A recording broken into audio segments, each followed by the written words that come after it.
नमस्कार मित्रांनो, महाराष्ट्र राज्य शासन सेवेतील कर्मचाऱ्यांना जुनी पेन्शन योजना लागू करण्याबाबत राज्य शासनाकडून गठीत अभ्यास समितीने मागील आठवड्यामध्ये आपला अहवाल सादर केला असल्याचे माननीय मुख्यमंत्री यांनी अधिवेशनात सांगितले आहे।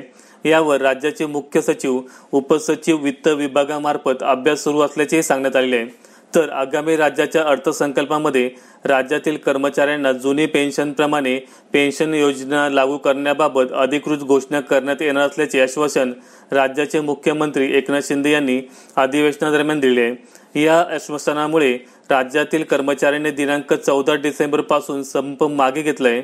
म्हणजे परत एकदा आता राज्य कर्मचाऱ्यांना मार्च महिन्याची वाट पाहावी लागणार आहे।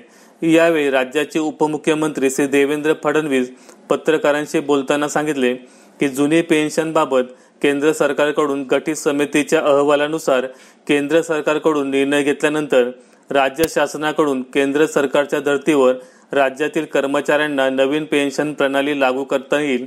यावरून देखील स्पष्ट होते की केंद्र सरकारने NPS मध्ये बदल केल्यास राज्यातील पेन्शन प्रणालीमध्ये बदल होऊ शकतो।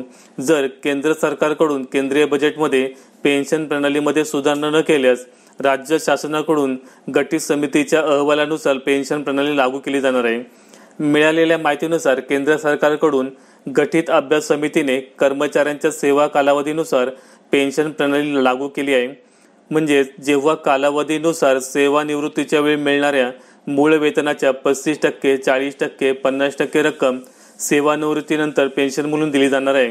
म्हणजे ज्या कर्मचाऱ्यांच्या सेवा 30 वर्षांच्या पुढे होईल त्यांना 50%, 20 वर्ष ते 30 वर्ष सेवा केल्यानंतर 40%, तर 20 वर्ष किंवा त्यापेक्षा कमी होईल त्यांना 35% पेन्शन अशा स्वरूपात पेन्शन अदा केली जाणार आहे। यावर महागाई भत्त्याचे प्रयोजन केल्यास कर्मचाऱ्यांना सेवानिवृत्तीनंतर जुनी पेन्शनप्रमाणे चांगली पेन्शन मिळेल, जी की राष्ट्रीय निवृत्ती वेतन योजना म्हणजेच NPS पेक्षा अधिक असणार आहे। धन्यवाद।